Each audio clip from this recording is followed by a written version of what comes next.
आज के इस वीडियो के माध्यम से हम लोग डीएनए की संरचना जो है हम लोग सीखने वाले हैं कि किस प्रकार से हम लोग इजी वे में जो है डीएनए का डायग्राम्स बनाएंगे। और ये आप सबों के लिए परीक्षा के दृष्टिकोण से बेहद ही महत्वपूर्ण होता है, खास करके आपके 12वीं के परीक्षा के दृष्टिकोण से, जो बहुत बार पूछे भी गए हैं ना।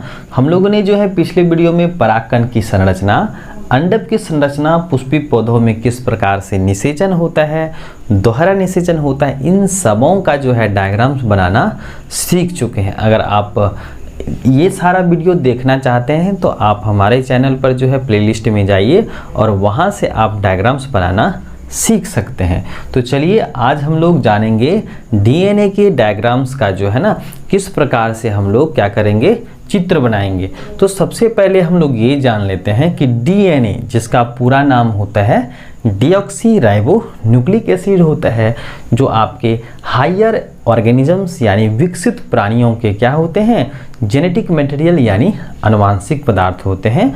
और यही डीएनए क्या करता है, आनुवांशिक गुणों का वाहक होता है। यानी कि ये जो गुण होते हैं ना, जो पीढ़ी दर पीढ़ी संचरित होते हैं अपने आपके पेरेंट्स से उनके होने वाले संतानों में।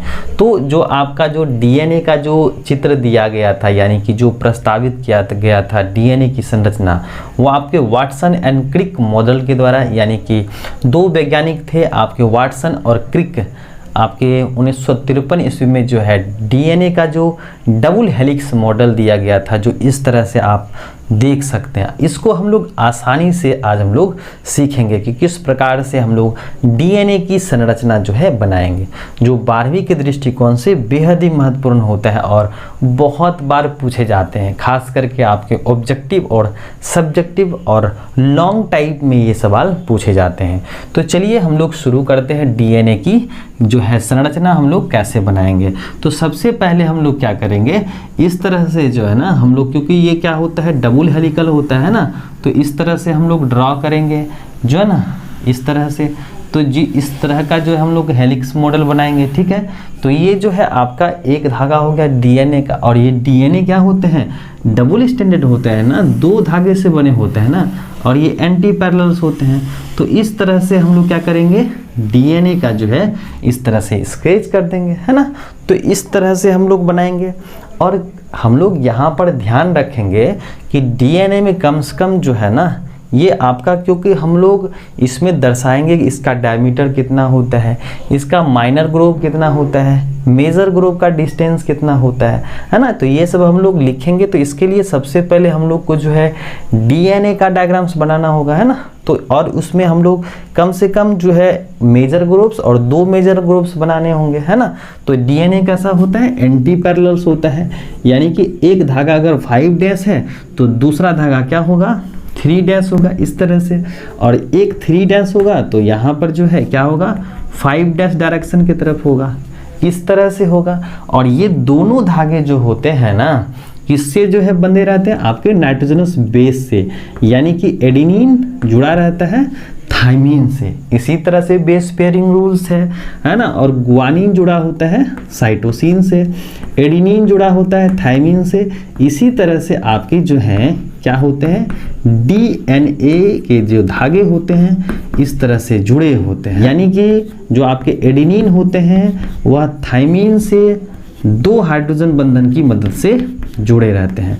तो इस तरह से हम लोग क्या कर लेंगे, ड्रॉ कर लेंगे, है ना, जो बड़ी आसान है ना।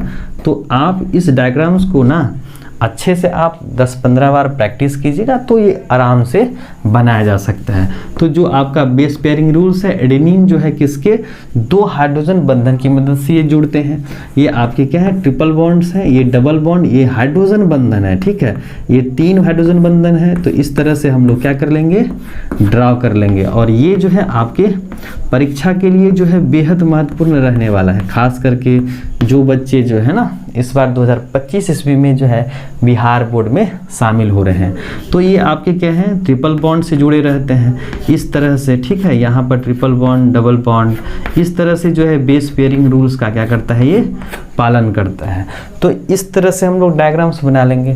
फिर देखिए हम लोग क्या करेंगे कि डीएनए का जो व्यास होता है ना, आप यहाँ पर भी लिख सकते हैं, डीएनए का व्यास कितना होता है, 20 एंगस्ट्रॉम होता है।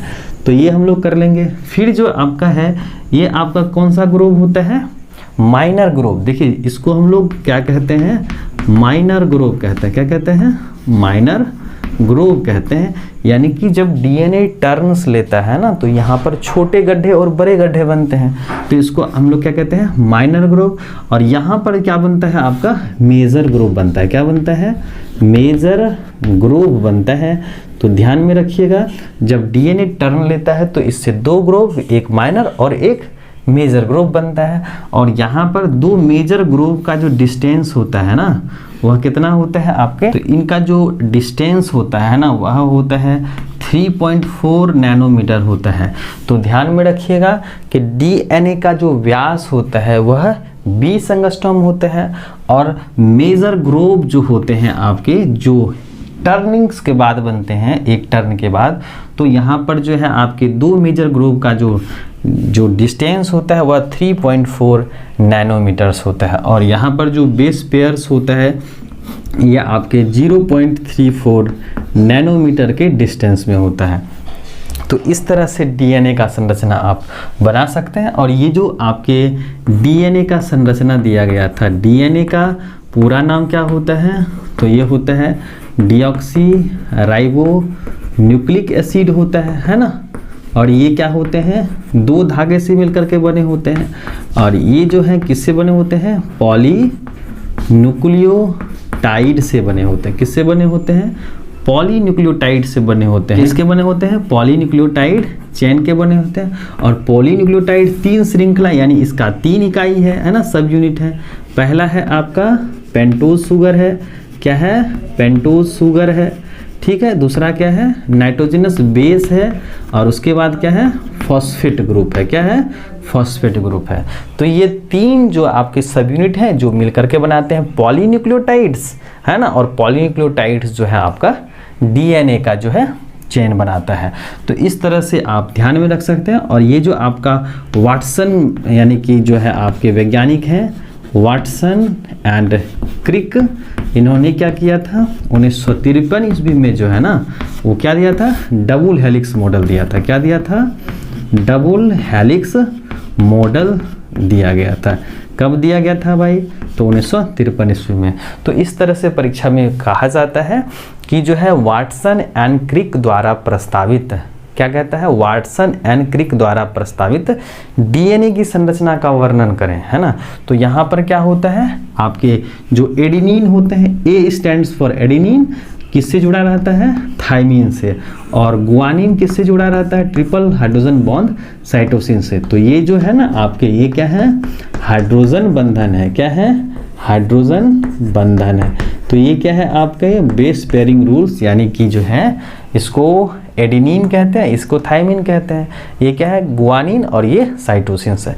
इसी तरह से दो धागे आपस में क्या रहते हैं, बंधे रहते हैं। तो आज हम लोगों ने जो है सीखा डीएनए की संरचना बनाना। और ये आपके जो है कैसे होते हैं, डीएनए डबल स्टैंडर्ड होते हैं, है ना। और खास करके जो है आपके एंटी पैरेलल होते हैं। क्या होते हैं, एंटी पैरेलल, ठीक है। और डीएनए में किस प्रकार का रिप्लिकेशन होता है, तो सेमी कंजर्वेटिव होता है, जिसको क्या कहते हैं, अर्ध संरक्षी प्रतिरूपण। क्या बोलते हैं, अर्ध संरक्षी प्रतिरूपण।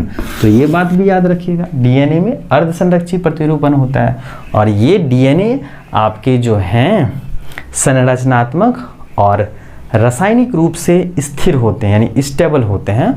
इसीलिए यह क्या होता है, कम अभिक्रियाशील होता है ना।